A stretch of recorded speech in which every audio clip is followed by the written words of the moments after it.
So just a few videos ago, I responded to the very controversial list from Bleacher Report where they gave their opinions on the 100 greatest players in NBA history. And when I was blabbering into a mic, that video ended up being an hour and a half long. And you guys seemed to really enjoy it, which was kind of surprising for me because it was definitely different content. Not only was it long and long-winded and sharing a lot of my thoughts, but it was very casual, which is not something I typically do on this channel. Usually I have well thought out scripts that take a lot of time to make, that take a lot of research and all that. But in this case, you guys really just liked me talking off the cuff into a mic. I don't know if that was just a good day for me. I don't know if this is something I will normally mix in. I'm even nervous right now getting in front of a mic and talking again. But this might be another long session, so I hope you enjoy this. I hope you find this relaxing. So I decided to do this again, and this time I'm looking at another list from Bleacher Report. Also, as I'm spilling over my words, let me just remind y'all that I will be spilling over my words a lot in this video because in these just off the cuff talking into a mic videos, I'm not really cleaning them up and editing them the ways I normally would. Just going for a more natural approach. So completely unedited, just straight into a mic. I will warn you of a couple other things though. We do have an airport somewhat close to my home, and so I apologize in advance if there's a plane flying overhead. We also have a neighbor's dog near the backyard, and so there's a few things that could be somewhat annoying, but forgive me for that. But again, as I was saying, this is a Bleacher Report list ranking the 50 greatest teams in NBA history. And one thing I do need to let you know about this list is it was formulated a little bit differently. This one is based on a metric rather than based on a lot of votes from their staff. And so I'll quickly scroll past their metric and everything, and you can pause it if you want to read that and see how they kind of break it down and everything. I'm going to skip that and basically just give my opinions on whether or not these teams are ranked too high or too low. And just like I'm planning for with my own 100 greatest players of all time, I will at some point make a video where I'm explaining my top 50 NBA teams of all time. And so, I'm going to go ahead and get into this list. Let me know in the comment section below if you do like this type of content. And I feel like I had something else I was going to say in the intro, but it's not coming to me, and this is a very unprofessional video. So let's just go ahead and get into it. And if I remember, I'll mention it. But so I'll just stop here. If you want to pause it, see it's how it kind of prefaces things and everything. Here's the methodology. So if you want to pause it, go ahead and read all that. I'm just going to be skipping it. So again, pause again if you want to read all that. All right, so let's get into it. Oh, one thing I should clarify. I don't know what this list is. I have no idea what this is, who's where. And this was 4 years ago. That was it. That was the other thing I wanted to mention in the intro. This was taking place, 5 years ago at this point. So in 2020 is when they made this list. So that means that all-time great teams like the 2024 Boston Celtics and more recently the 2025 OKC Thunder, teams like that won't be in it. But the vast majority of NBA history, 2020 and prior, that'll all be in here. And let's get into it and I'll give some of my thoughts. So first off, we have the 93-94 Houston Rockets. Now here's the thing. With them being ranked 50, if you think about it, there's been 77, 78 NBA champions in NBA history. So even if a team is ranked 50th, that technically means that they're in the bottom half of championship teams in NBA history. So it's not even like this is necessarily a high ranking. I don't necessarily have a problem with this spot. We all know about Hakeem Olajuwon. The Dream was absolutely incredible. One of the very few select greatest two-way players in NBA history, 2 Defensive Player of the Year awards, greatest footwork in NBA history, incredibly soft touch on his mid-range shots. He didn't actually play with a second All-Star on this season. I believe they had a 58-24 record. He did have some talent, though. There was some depth to this team. They had Otis Thorpe. They had a wild card and a great defensive player in Vernon Maxwell. Kenny Smith, as much as he's a funny part of the TNT crew, he was actually a very quality basketball player and a very good three-point shooter, especially for his era. And then Robert Horry, at his best, played for this Houston Rockets team as well. So this team actually had a lot of depth. They did go to a couple Game 7s, I believe, in the playoffs, and so, it wasn't necessarily the most convincing victories. They had, a challenging time in these playoffs at some points, but with that being said, still a great team. He didn't really have a second superstar until they got Clyde Drexler the following season, but it was Akeem Olajuwon and a solid supporting cast. So 50, I'm okay with us starting the list there. 49, the 2005 to 2006 Miami Heat. Obviously, you still have a pretty solid Shaquille O'Neal. I mean, what was it, 2005? He was the MVP runner-up to Steve Nash. So, Shaq in Miami was still solid. He certainly wasn't his, Los Angeles Lakers form, but he was still very impactful as as a guy who was in the Robin role behind Dwayne Wade. And obviously, we remember how awesome Dwayne Wade was, especially in these 2006 NBA Finals. I think they had barely just over 50 wins, so it wasn't necessarily the most dominant regular season. But there was a lot of depth to this team too. And it's kind of funny because one of the things I remember about this team is you had a very young superstar in Dwayne Wade, but alongside of him was an older Shaq. They had Alonzo Mourning backing up Shaq off the bench. And Alonzo, even at his higher age and in the twilight of his career, he was still a Defensive Player of the Year candidate. They also had Gary Payton on this team. Antoine Walker was on this team. Jason Williams, White Chocolate, was on this team.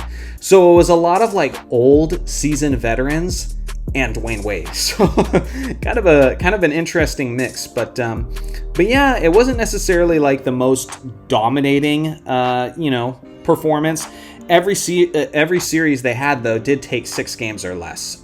They never went to a 7-game series, if I'm remembering correctly. And so, yeah, so I'm okay with this one at 49. Not the most dominant team. Okay. So this next one is actually surprising me quite a bit. Really? Okay, so let me explain the backstory here. The 1974 to 1975 Golden State Warriors, I think I even mentioned this in the last video about a Bleacher Report list where I was talking about Rick Barry. This Warriors team is considered by a lot of people as the worst team to ever win an NBA championship. And most of the reason is the lack of overall depth. I mean, yeah, they did have Rick Barry, who has the highest career finals average in NBA history, so he's a stud. And his game would translate to any era. Great handle to the basketball, fantastic perimeter shooter, beautiful shooting form, could shoot the three-pointer if it was around at that time. And so Rick Barry was just a pure scorer. But outside of Barry, it really wasn't the deepest team. They did have Jamal Wilkes in his rookie season. But outside of that, if you look at the roster, it's just not that much. And then on top of that, they had a 48-34 record. Now, they did sweep the Bullets in the NBA Finals, but I don't think they had any sweeps outside of that in the playoffs. You guys can correct me if I'm wrong in the comment section.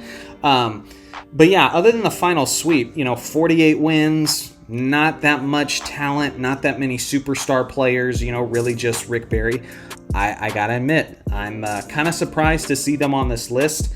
And if it was my list, considering that, the roster they had, the amount of regular season games they won, and the fact that we've had 77, 78 NBA champions at this point, this is too high. I would not have this team in the top 50, that's for sure. And that's no slight to Rick Barry, because he's one of the all-time greats. But just at the roster overall, yeah, no, this is too high if you ask me.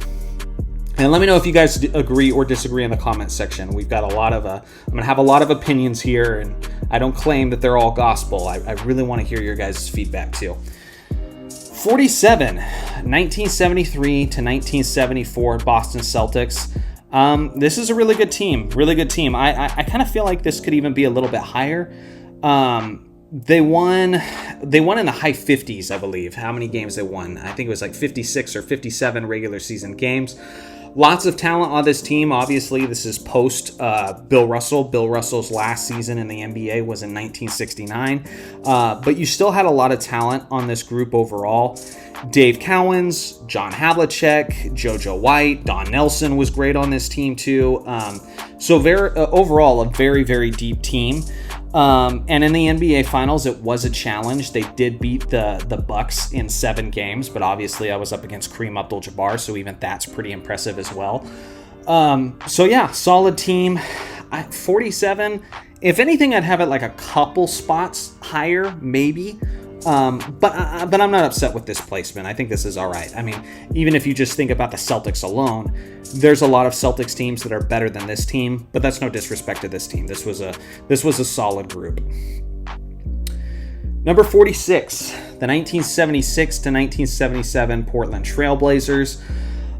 This team defeated the Philadelphia 76ers in the NBA Finals. This was Bill Walton at his peak. A very short-lived peak because he was one of the most injury-prone, if not the most injury-prone player in NBA history. I mean, just look up his Wikipedia page and you will be dumbfounded at how many times he was breaking bones and tearing ligaments. It's like, this was a guy who went through a lot. With that being said, pretty good team. They actually did win like 48 or 49 regular season games, so they weren't even a 50-win team, but they did get it done in the playoffs. Every game in the playoffs, like they didn't even go to a 7-game series. It was 6 games or less each series. And Bill Walton, Maurice Lucas, Lionel Hollins, they had a pretty good group, and the ball movement was excellent on this team as well. And that was Bill Walton who really set that tone, because he was kind of like, he's not quite Nikola Jokic, because Nikola Jokic is the greatest passing big man we've ever seen in the history of the NBA. But some would describe Bill Walton as the Nikola Jokic before Nikola Jokic. He really just made beautiful plays and kind of ran the offense from the post and did it to perfection for the squad, who ended up winning the championship, obviously. So really, really good team. 83 to 84 Boston Celtics. This will not be the last time, not even close to the last time we see an 80 Celtics team on this list. Based on the fact that we're going to have a lot of 80 Celtics on this team, like I know the 86 Celtics are going to be right near the top of this list. So because of that, they probably feel like they need to spread things out a little bit, when in reality, 84 is probably not that much worse than 86, at 45. So I think in truth, this team should probably be a little bit higher. With the 84 Celtics, this team won north of 60 games. They did go to like 1 or 2 game 7s in the playoffs, so not everything was easy. One of those game 7s was with the Los Angeles Lakers in the NBA Finals. But you know the core of this group. You have Larry Bird, who's always performing as an MVP caliber player in the 1980s. Then you had Kevin McHale, who was doing his thing in the post, was probably the second greatest footwork we've ever seen from a big man, right behind Hakeem Olajuwon. Robert Parrish was an all-star caliber player at this point. Dennis Johnson is running the floor and is a great defensive player for some of the best wings, often guarding Michael Jordan. Not at this point, obviously, but he would go on to guard Michael Jordan later on. But he was one of the best perimeter defenders for them. And then Cedric Cornbread Maxwell was actually on this team as well. At this point, he had already won a Finals MVP. So this was a very, very deep squad. And I think 45 is probably a little too low, but I get why they're doing it because they probably want to spread out some of these Celtics teams a little bit. I don't know. Maybe it's just all going by this metric, so it has no say in it. But, but yeah. Oh. Okay. Sorry. I was maybe going to say more about them, but this is interesting. This is interesting. Okay. So now we have our first official team on the list that didn't win an NBA championship. The 1996 to 1997 Utah Jazz. And this is loaded. I want to explain myself well, because I imagine I could probably trigger people in the comment section. This was a great team. I remember early on, some of my very, very early memories as an NBA fan was Shaq and Kobe's Lakers before Phil Jackson showing up, getting spanked year in and year out by these Utah Jazz. That happened this year as well. I think the Jazz either swept the Lakers or they beat them in 5 games in the NBA playoffs. This Jazz team was the real deal. They had Karl Malone, one of the greatest scorers and power forwards in NBA history. They had John Stockton running the floor at the point. Not a flashy player, but my goodness, was he fundamentally sound. One of the greatest defensive point guards in NBA history. The NBA's all-time leader in assists by a country mile.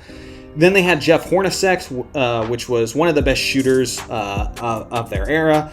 Brian Russell was a good defensive player as well. He gets clowned on a lot because he was often the guy guarding Michael Jordan when Michael Jordan was hitting some of his most iconic shots in the NBA Finals. So there's that. But outside of that, Brian Russell actually was a good defender. So this was a good team. They worked well as a cohesive unit. With that being said, if you're having this non-championship Utah Jazz team all the way up at the 44 spot, then you are saying that this Jazz team is better than about half of the teams in NBA history who actually won the championship. And for me, I think that's a little bit much. They would have not made my top 50. I get it. They were up against Michael Jordan, Scottie Pippen, Rodman, and Phil Jackson. But for me, I just think that's probably a little bit much. One of the best teams ever to not win a championship. I think they won something like 63 or 64 regular season games this year. And I know the 96-97 Chicago Bulls team won 69 regular season games because they almost won 70 plus games in back-to-back seasons. And so, 64 and 18, I believe, make it all the way to the NBA Finals. Great roster overall, pretty well-rounded.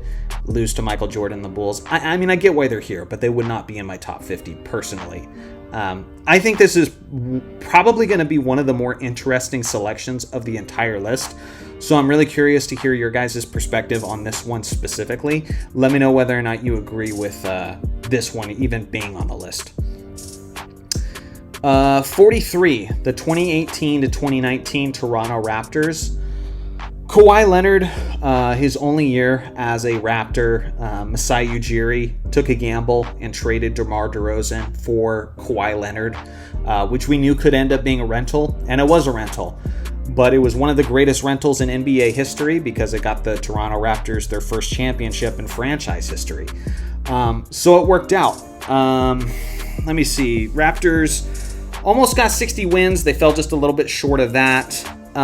They did go to a 7-game series that we all remember in the Eastern Conference semifinals, and it came down to that final shot. I mean, it's funny because it just shows how much of a make or break league it is, how much it's a make or miss league, because if that shot doesn't go in against the 76ers in Game 7, where Kawhi Leonard's watching it as he's squatting down, and it just bounces on the rim a million times. If it just bounces slightly off and falls off the rim, this team that was eliminated in the semifinals and then Kawhi Leonard ends up leaving is nowhere close to this list. But because that shot went down, in that Game 7, they go on to win the NBA championship. Now they can make the list. Great team overall. The strength of their competition is a little bit suspect, because we all remember what happened in the NBA Finals. Kevin Durant had the calf issue. People were arguing about whether or not KD should actually play in those NBA Finals for the Golden State Warriors. They decide to have him play, and then he tears his Achilles. And then on top of that, you also had Klay Thompson with the ACL injury. And so the Warriors were labored. I think the Raptors still ended up winning that series in 6 games. But a lot of people believe that had the Warriors have been healthy, the Warriors are winning that championship as well. Now that is, the Kevin Durant, Steph Curry, Klay Thompson, and Draymond Green Warriors. So that's not necessarily the biggest indictment to the Raptors, because it's really hard to beat that team. That is one of the most stacked teams in NBA history. But all I'm saying is a lot of things had to go right for this team to make this list. So I don't know. I think this one might be a few spots too high for me. Obviously Kawhi Leonard, Kyle Lowry, who many people consider the greatest Toronto Raptor in NBA history when you look at his full body of work for that organization.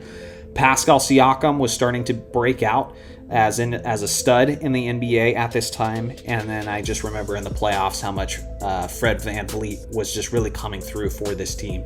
So lots of great depth, but again, a lot of things had to go right for the squad. And so I think maybe just a few spots too high for me personally.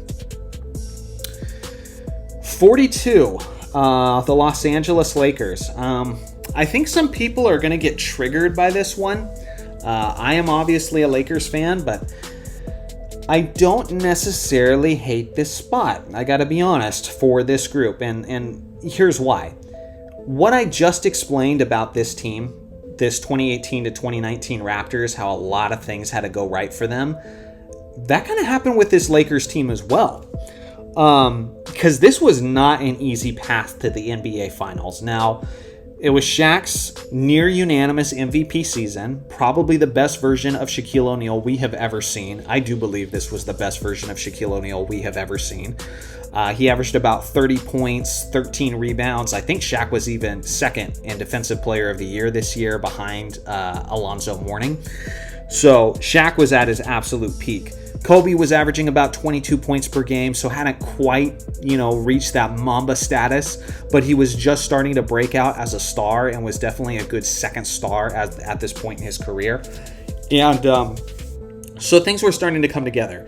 Phil Jackson jumps on board. They go 67-15 in the NBA regular season, so the regular season's just dominant. Prior to that year starting, they had traded away Eddie Jones for Glenn Rice. A lot of people in LA actually hated that deal because Eddie Jones was a great two-way player, but I actually liked it because Glenn Rice was a fantastic three-point shooter, and he kind of helped spread the floor. And when the defenses would collapse on Shaq, one of the guys that Shaq would always kick it out to was Glenn Rice, and often he was knocking it down at like 40% efficiency from three. So I really liked Glenn Rice as the third option on this team. But the thing that's, a little bit tricky with this group is the playoffs. So if you remember, in the first round, they're going up against who would become their rival, the Sacramento Kings. At this time, it's Chris Webber, Jason Williams, all that. And when they go against this group, at the time, the NBA first round was a best-of-5 series. The Lakers win the first two in LA. Sacramento wins the next two in Sacktown. So that went to a fifth and deciding fifth game. So an elimination game in the first round. So Lakers win that game, then they're moving on. And then I believe they beat Phoenix in the second round, and Kobe hits that nice game winner and all that. Phoenix was a relatively easy series. But then in the Western Conference Finals, they go up against the Portland Trailblazers. Then they go to a Game 7 where they were trailing by as many as, I believe, 17 points. Trailing by like 15 points heading into the fourth quarter. Then, because I've seen this game so many times, I've talked about this game so many times, the Blazers go on in that fourth quarter to go scoreless for like 8 minutes, and they miss 13 straight shots. A lot of people said that the refs were working in favor of the Lakers this year. I definitely believe that to be the case for the 2002 Lakers up against the Sacramento Kings, but I don't know if I necessarily believe that for this year, because I think what I saw on the court was the Portland Trailblazers just choked and blew the game. And that's where we get, the comeback, all the three-pointers made. Kobe comes up clutch in the fourth. And then we get that iconic lob pass from Kobe to Shaq. And so, if Portland doesn't fall apart, this Lakers team isn't even an NBA champion. So again, in the first round and in the Western Conference Finals, a lot of things had to go right for this team. Then they go on to beat the Indiana Pacers in 6 games, which also had some iconic moments with clutch Kobe and everything. But this was probably the least convincing championship of the Lakers three-peat dynasty. So yeah, I actually don't hate it. Based on Shaq and Kobe being together, you think they'd be higher, but a lot of things had to go right for this first championship season to happen. So anyway, let me know what you guys think. 41. The 2002 to 2003 San Antonio Spurs. This is an interesting one. I hear a lot of people often say that Tim Duncan carried this Spurs team to an NBA championship, and I do think that's a little bit too much to say he totally carried them. Duncan was incredible. He was the MVP this year. He had one of the greatest finals performances over the course of a series that we've ever seen in the history of the game. He should have been credited with a quadruple-double in the championship clinching 6th game.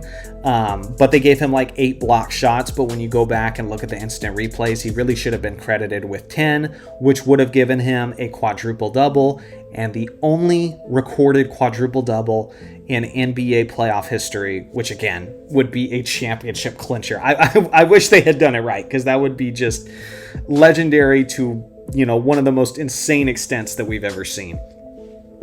But I do think it's too much to say Tim Duncan did it alone. This team still was a really, really good team. They won 60 games throughout the regular season. They had Tim Duncan. They had a younger Tony Parker. Bruce Bowen was on this team and was still a Defensive Player of the Year candidate. They had Malik Rose coming off the bench, who was a 6th Man of the Year candidate. And they did have a very young Manu Ginobili as well.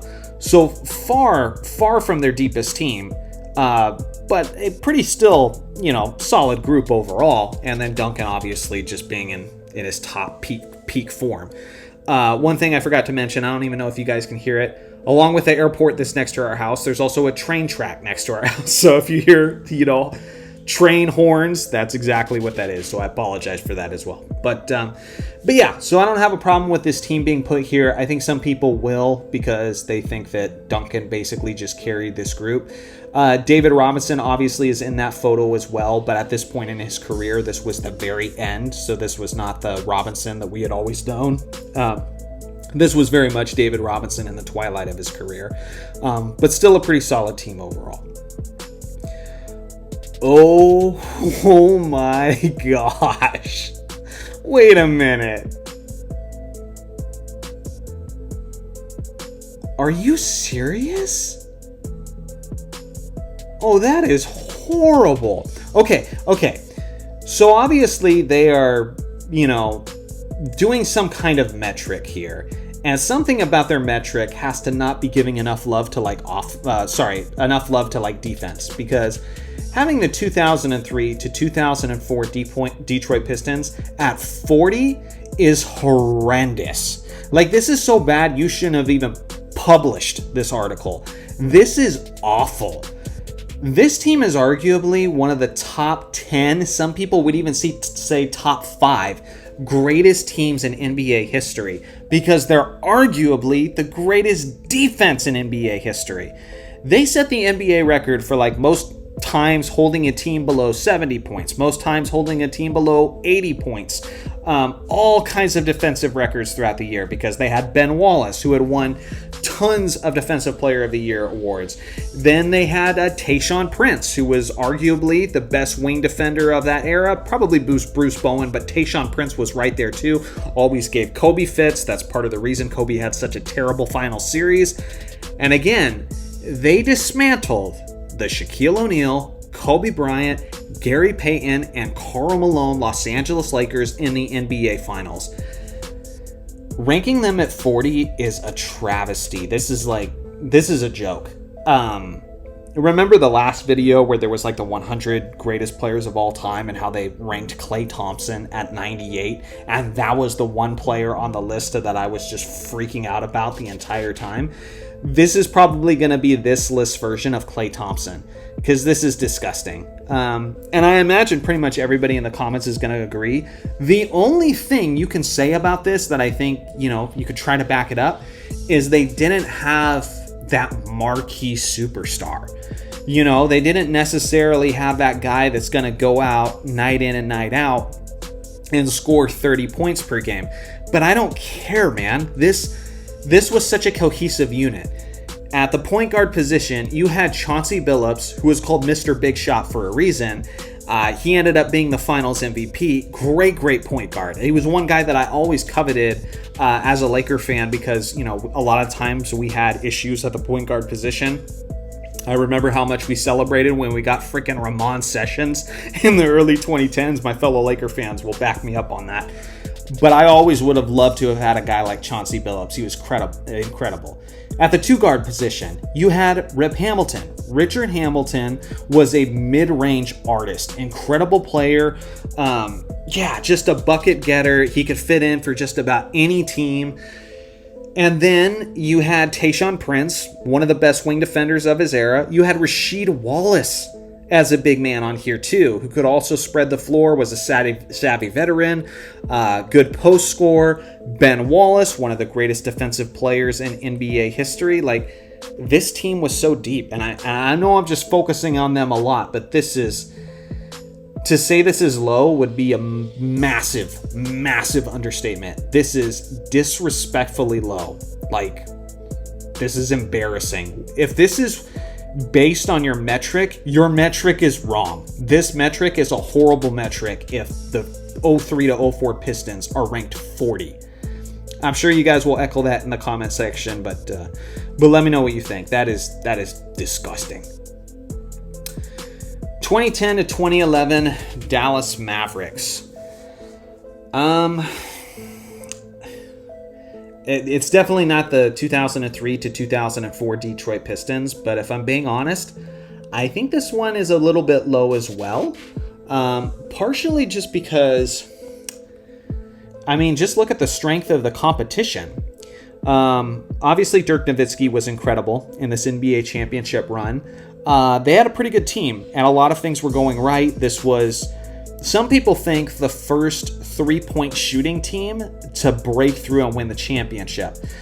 Some people think this was the team that destroyed the narrative that you can't be a jump shooting team and win an NBA championship. Charles Barkley used to preach that all the time. You can't be a jump shooting team and win an NBA championship, because when the playoffs come around, it's about getting to the paint, it's about scoring in the paint, getting rebounds, and being physical. Well, this three-point shooting, jump shooting team won the championship and proved that wrong. And then the 2015 Golden State Warriors come on later and basically, drive the final nail in that coffin, completely destroying that narrative. But the first team that did that was this Mavericks team. So again, the only legitimate superstar on this team was Dirk Nowitzki. Some people could see Jason Kidd there and say he should be a legitimate superstar as well, but this was the twilight of Kidd's career. He still wasn't that guy. Although he was effective, obviously he's still a great passer, savvy veteran player, developed into a pretty good three-point shooter at this point in his career as well.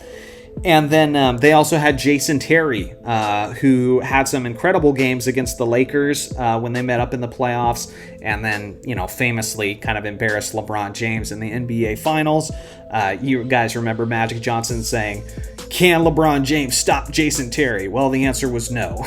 And so Jason really stepped up as well. Then you had Sean Marion on this team, and Tyson Chandler as well. So some really well-known, great defensive players. So a really solid group, kind of similar to the 1994 Houston Rockets, where it was a bunch of great, well-rounded role players surrounding Hakeem Olajuwon. In this case, they're surrounding Dirk Nowitzki. But again, they swept my Los Angeles Lakers, and it was embarrassing. The fourth game was a brutal beatdown, where Andrew Bynum is getting a flagrant foul on JJ Barea and getting ejected from the game and all that. So they sweep the Lakers. I believe they beat a young OKC team in the next round. And then, heavy underdogs going up against the big three Miami Heat. And they just, basically destroy them as well. And so I think this team's a couple spots probably too low as well. I'm happy to see them on the list. But I'd like to see them a little bit higher personally. Just mostly because of the strength of their competition. Obviously a well-rounded group, but who they beat just makes them legendary. 38, the 1979 to 1980 Los Angeles Lakers. We're going to be seeing a lot of the 80s Lakers, I think, on this remaining list. This Lakers team won about 60 games.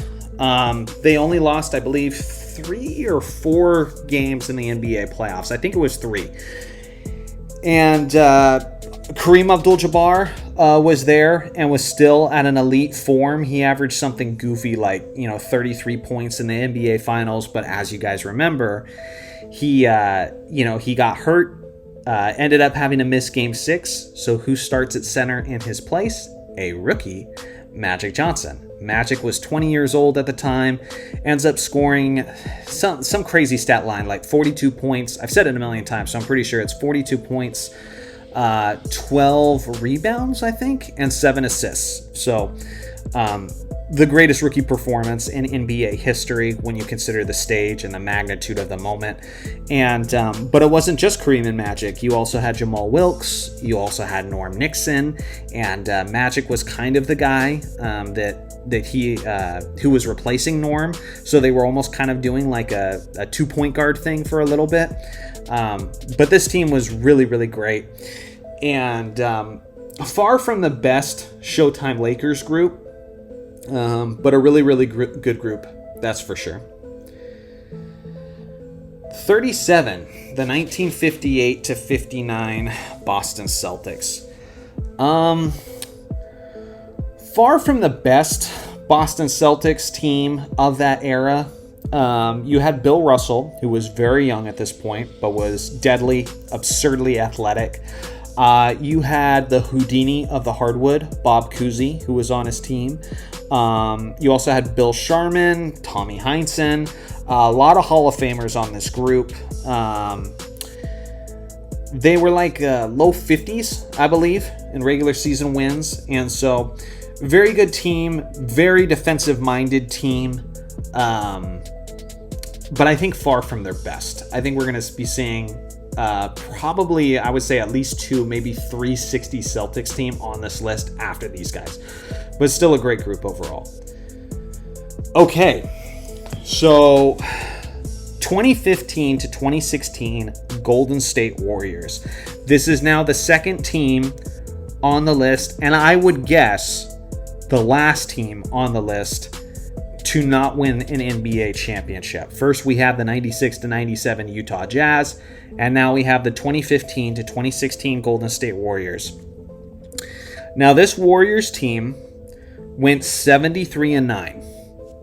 The greatest regular season performance in NBA history. Steph Curry was the first unanimous MVP in NBA history. He made over 400 three-pointers. He made 402 to be exact, three-pointers on the season at a time when no other player had made over 300.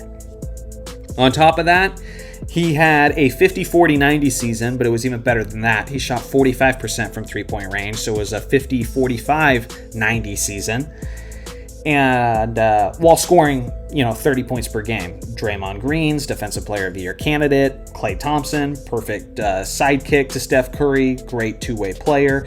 And then, Andre Iguodala still there making some noise and being a great defensive player as well. Now, they go to 2 Game 7s in these NBA playoffs. They go to Game 7 with the OKC Thunder, where they come back from a 3-1 deficit. And then in the NBA Finals, they go to Game 7 against LeBron, Kyrie, and Kevin Love, where LeBron and the Cavs come back from a 3-1 deficit to defeat this Golden State Warriors in the deciding game by 4 points. Now, here's the funny thing. If Kyrie Irving doesn't make that 3-point shot, and say LeBron James doesn't get that block on Iguodala, then the Warriors probably win that game. And if the Warriors had won that game, where do you think this 2015 to 2016 73-9 Golden State Warriors team ranks on this list? Probably number 1. I would say top 3 at minimum. Top 3 at minimum, but probably number 1. And so I think that's the funny thing about this list is we all have our reasons, we all have our logic. But a lot of things had to go wrong for these Warriors in order to lose this series. Obviously, you had the Draymond Green suspension when he tapped LeBron in the no-go zone.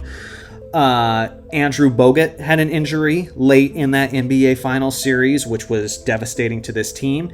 And then even this shot of Steph Curry, I think this is where he's saying, you could see him saying it there, "I'm back." Remember, he hyperextended his knee and had missed a significant amount of time, comes back against the Blazers in the playoffs, has like a great game and starts saying, "I'm back."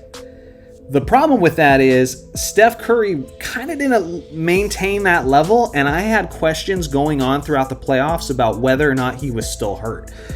So this Warriors team, this 73-9 Warriors team, was far from being at full strength when they were up against the Cavs, and even Harrison Barnes couldn't hit the broadside of a barn. He couldn't hit water if he was shooting off the boat. He was absolutely cold in those finals.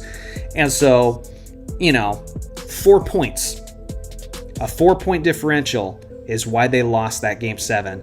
And instead of being the greatest team of all time, they're the 36th greatest team of all time. But again, I do think they're going to be the highest team on this list who never won a championship. But man, that just shows how much it's a make or miss league. So I think in reality, this team might even be a little bit higher. If you're just looking at how they performed throughout the entirety of the regular season, I don't know. I would maybe make a rule if I was to make this list that teams that didn't win championships can't be a part of it, because what is the point if you didn't win the championship? But if we're just talking about overall talent and how well they work together as a unit, this team might be even higher, but man, it just came crumbling down at the end. 35. The 1969 to 1970 New York Knicks. Great team.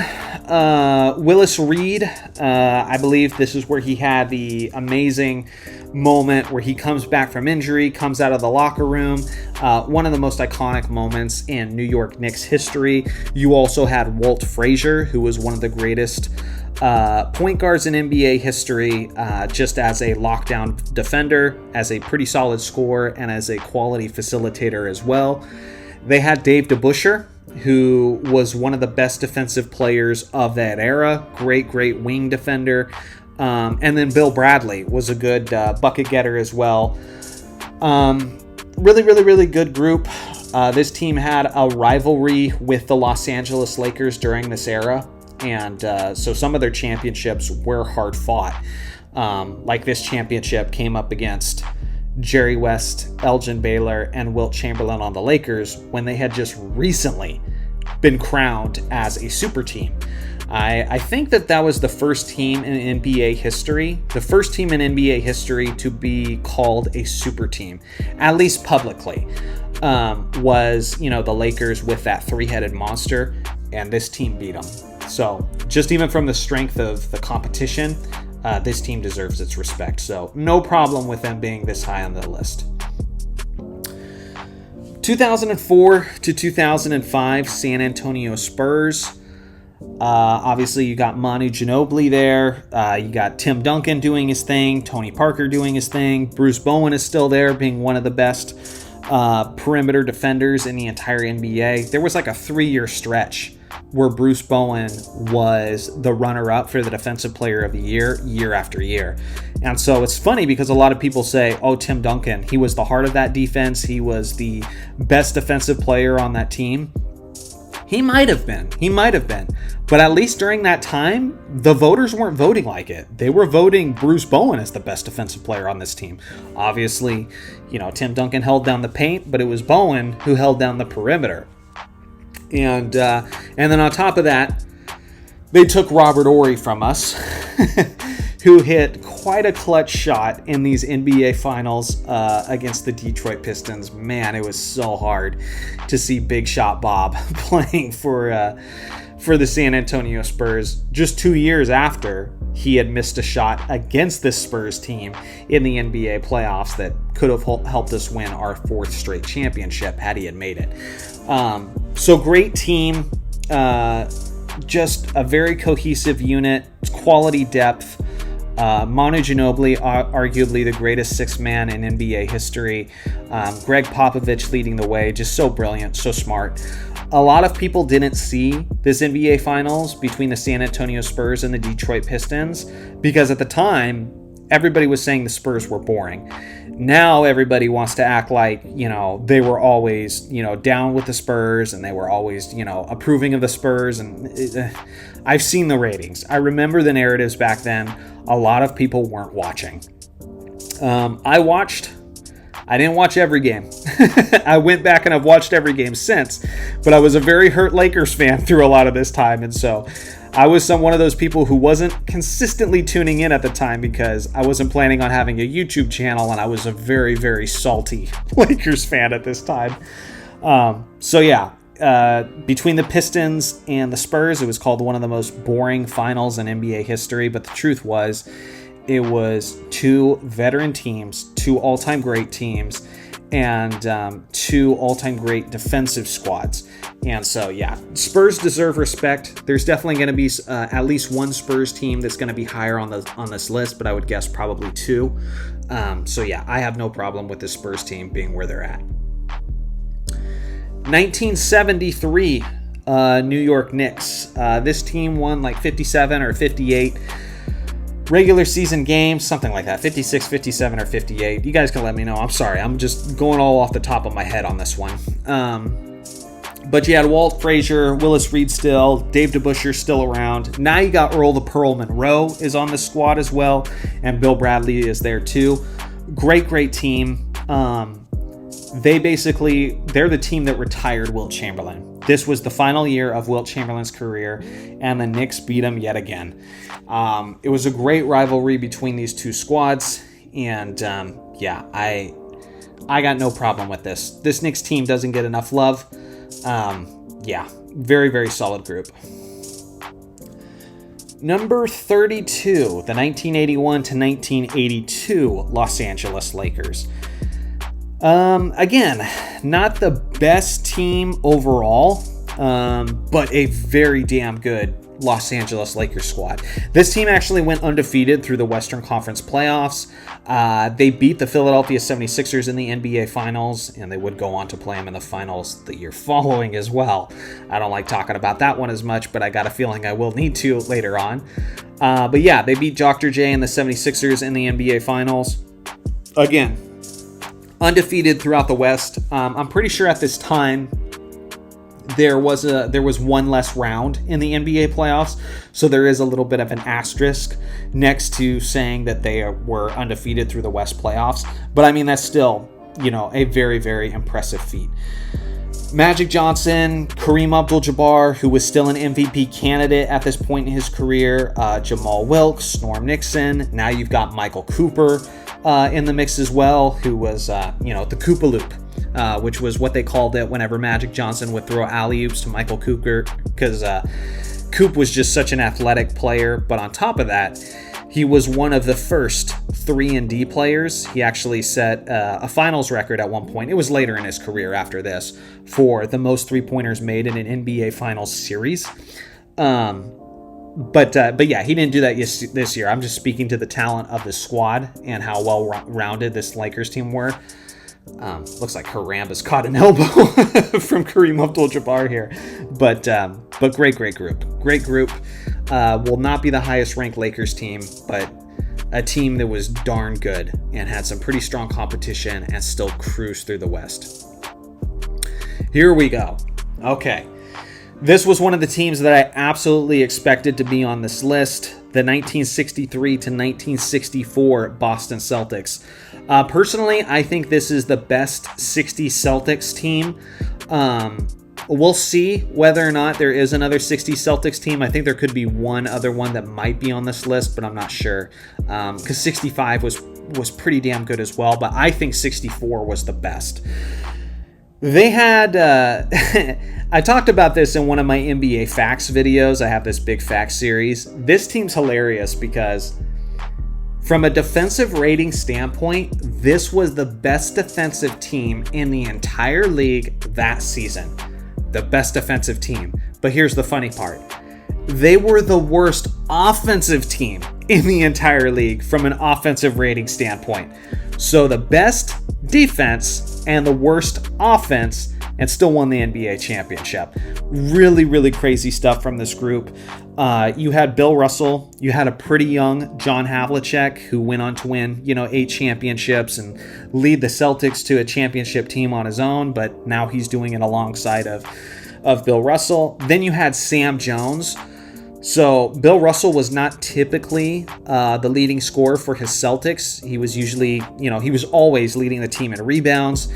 He was a great passer. He was obviously their anchor defensively down low, but he leaned on some guys heavily offensively. And 2 of those guys throughout his career were John Havlicek, and Sam Jones. And he had both of those guys on his team at this point, just raining jumpers constantly. And then Tommy Heinsohn was on this group as well. So just a great team. You got Casey Jones here as well, who goes on to be a great head coach for the Boston Celtics in the 1980s. So excellent group. I think the best Celtics team of the 1960s. Obviously just a terrifying force. Defensively, yes, they were the worst offensive team, but some of that might have to do with like their own pace and just the emphasis on defense and all that. But anyway, they deserve your respect. 30, the 2001 to 2002 Los Angeles Lakers, one of the most controversial teams in NBA history. Obviously, Kobe was an absolute problem. Shaq was an absolute problem. Shaq was the finals MVP against the Eastern Conference teams. Kobe was arguably the MVP up against the Western Conference teams, certainly up against the Spurs whenever he played against them. And so, amazing 1-2 punch between these guys. This team started out something ridiculous, like 16-1 in the regular season. So early on, a lot of people were starting to speculate if they could beat the Bulls' 72-10 record on their way to winning their 3rd straight championship. They ended up cooling off and didn't quite do that. But overall, they had a pretty easy road through the playoffs, except for one series. The Western Conference Finals against the Sacramento Kings. The Sacramento Kings being one of the greatest teams in NBA history to not win the championship, and even that deserves some context because a lot of people think they should have won the NBA championship because this is that famous playoff series with the scandalous referee known as Tim Donaghy and the controversial Game 6 of the NBA Finals where seemingly every whistle was going in favor of the Lakers. Again, the Lakers were great. The Kings were great. Personally, because I think the Kings were the true deserving team of winning the NBA championship this season, I think I would maybe drop this Lakers group a few spots. Just on that alone. Just based on that alone. I think that's only fair. This was a great Lakers team, don't get me wrong. But I think in reality, the Kings got screwed. And as long as you're being honest, if you follow the details of what happened with the trial with Tim Donaghy and all that stuff, you gotta admit, like, the Kings got screwed. And so, don't worry, there's gonna be a much better Shaq and Kobe team that's gonna be much, much higher on this list. Hopefully top 5. I would think they were gonna be top 5. But yeah, this team surrounded in controversy, I'd probably drop them a couple spots because of that. They did sweep the New Jersey Nets in the NBA Finals, but at this point in time in NBA history, the West was far more stacked than the East. All right, 29. The 2011 to 2012 Miami Heat. This team, this was a lockout-shortened season. This is where LeBron James really redeemed himself after the 2011 NBA Finals. This is where he finally started to putting to rest the narrative that he was just a playoff choker. I remember the memes in that era where Kobe called LeBron James and LeBron didn't answer because it had no ring or something stupid like that. The memes in 2011 were cheesy, But yeah, he comes to Miami with a mission of learning how to win, and they won. They beat a very, very young OKC team that had Russell Westbrook, Kevin Durant, and James Harden off the bench. And but yeah, Wade, Bosh, and LeBron get it done. LeBron kind of takes the leadership role here. And, they don't have Ray Allen on the team just yet. But this team ended up becoming a very good defensive squad as well underneath Eric Spoelstra. So, yeah, I don't have a problem with this team. This is definitely not going to be the best Miami Heat team from this group on this list. But even with that being said, I'm okay with this ranking. 1980 to 1981 Boston Celtics. Another great Celtics team, a dynasty in that era. Larry Bird, Kevin McHale, Robert Parrish are all present, but now you've got some other players who are having an impact as well. One of them is Cedric Cornbread Maxwell, who was actually the finals MVP of this Boston Celtics series. And someone that people forget who had an impact on this team as well was a very, basically a veteran and Twilight version of Nate Tiny Archibald. In his prime, Nate Archibald was a guy who could lead the NBA at scoring, who could lead the NBA in assists per game. On this team, he was a contributor who was averaging around 15 points per game, but he had a major impact for this group, was just a spark plug for them, providing a lot of energy, a lot of buckets. And so very, very good team. This team was very close to not winning the NBA championship because in the Eastern Conference Finals, they did go to 7 games with Julius Erving and that really great 76ers team. A lot of people believe that was one of the greatest playoff series and specifically Game 7s of all time. If you've never seen highlights of that battle between Bird Celtics and Dr. J 76ers, and especially in that 7th game, I would definitely recommend you check it out because that was an all-timer. Bill Simmons, he's always talking endlessly about his Celtics and all that. That is a big favorite of his, so I would check that one out. But with that being said, that 76ers team was incredible, so I'm not faulting them for going to 7 games with them. A team that's deserving of being this high. Not going to be the highest Celtics team, but I'm okay with it. Speaking of which, okay. So I said from the 1960s that the 1964 Boston Celtics were the highest team I was going to have on the list. But clearly, this metric doesn't agree with me because the 1965 Boston Celtics are here as well. Now, this Celtics team won about 62 games, I believe, 62, 63. Bill Russell, Sam Jones, John Havlicek, you've got those bucket getters. I actually remember this team. Because I talked about them in one of my facts videos as well. Jones, Havlicek, Russell, Tommy Heinsohn, Casey Jones, Tom Sanders, and there's one other guy. Crap. I can't remember who the other guy is. But basically the fact is, this team had 7 Hall of Famers on this roster. Just unbelievably stacked. And so, obviously great defensive team with the greatest defensive anchor in NBA history, right alongside of Hakeem Olajuwon, just holding it down. And then, tons of bucket getters and such. And so, yeah, I like 64 personally. I think the primes of everyone overlap a little bit better in 64, but 65 is incredible as well. And I'm not going to fault them for having them as the best Celtics team of the 60s. And so, yeah, fantastic squad. Let's see here. My wife's trying to mess up the stream because now she's got her headphones hooked up. Whatever. Just ignore that. This is my wife's laptop that I'm screen capturing from, and I'm audio recording on my laptop. I knew some unprofessional things would be happening here, so anyway, I love you, sweetie. Thanks for that. Number 26. The 2006 to 2007 San Antonio Spurs. Alrighty, so what do I think about this team? We got Manu Ginobili, we got Tony Parker, we got Tim Duncan, and obviously Bruce Bowen, a little bit older and closer to the twilight years of his career. But this was a great group. Parker and Ginobili were killing it late in the NBA Finals. This team only lost 4 games. throughout the NBA playoffs, and as you guys will remember, they make it to the finals where they absolutely beat the crap out of LeBron James and the Cleveland Cavaliers.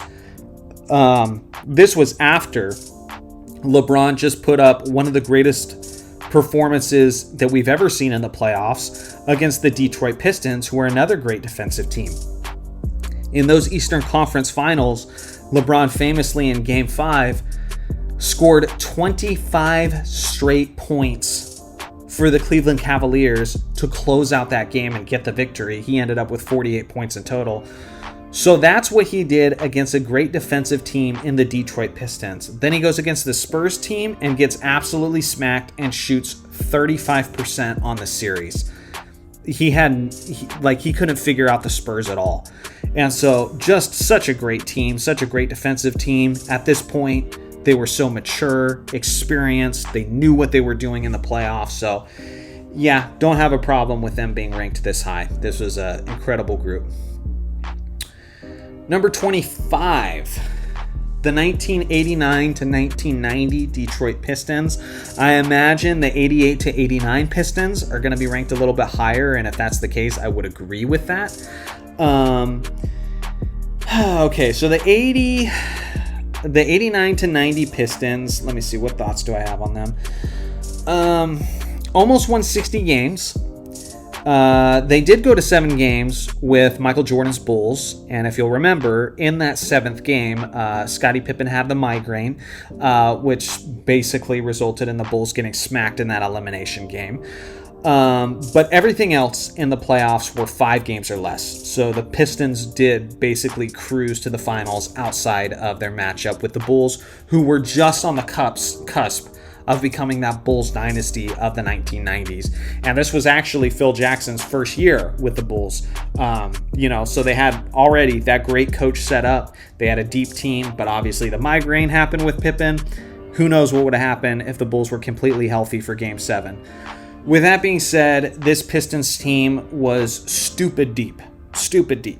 You had one of the greatest backcourts in NBA history with Isaiah Thomas, who was such an incredible dual threat as a scorer and a facilitator. I can't say enough positive things about Isaiah Thomas. I hated him when I used to watch him on my dad's VHS tapes years ago. He was always that smiling assassin. He was always goofy, always smiling. But on the court, he was the leader of the ugly bad boy Pistons, so I just hated him. And then his backcourt mate, this guy, Joe Dumars. One of the best perimeter defensive players of his era. Michael Jordan is constantly singing the praises of Joe Dumars. Great handle, just sound, smart player.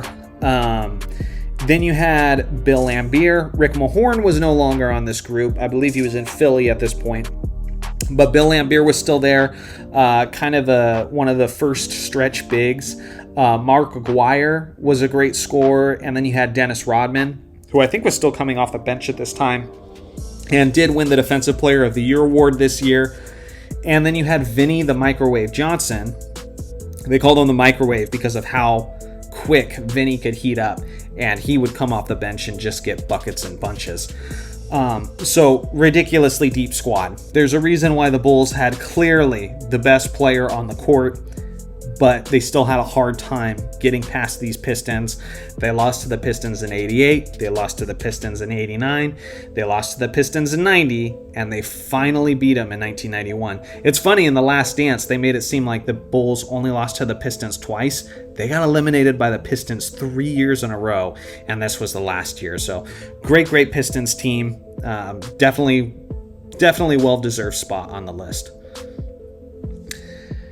1998 to 1999 San Antonio Spurs. I think this one's a little high. I gotta be honest. I think this one's a little bit high. Still a great team. A couple things to consider here. The 98 to 99 season was a lockout-shortened season. They only played 50 regular season games that year, and the schedule was brutal because they didn't start the NBA season until, I believe, February 1st, 1999. So they had to play something goofy like 50 games in 90 days. So they didn't just have back-to-backs. They had back-to-back-to-backs. And some of the schedules they had to play were just insanely brutal. Like sometimes they'd play 6 games in 8 days. It was insane. And so that obviously is going to shake up the NBA season a little bit. It was such a wild and unpredictable season that the New York Knicks, the first year after Michael Jordan isn't in the NBA because he just retired from the Bulls, the Knicks go on to make the NBA Finals with Latrell Sprewell and Allen Houston and Larry Johnson as an 8th seed. They make it to the NBA Finals as an 8th seed. The San Antonio Spurs handle their business with them. Obviously, Tim Duncan was a second-year player, still an incredible player. David Robinson was still very good at this point. He wasn't the MVP caliber player that he was, before his injury earlier in the 90s. But he was still a Defensive Player of the Year candidate for this team. I actually think he placed higher than Tim Duncan on the DPOY voting. And then you had Sean Elliott, which was they called him the Ninja. He was a great athletic wing, quality scorer. With that being said, you had Elliott, Duncan, Robinson.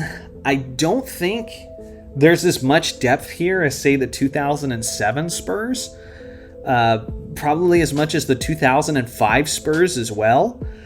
I don't think the perimeter defense is as good.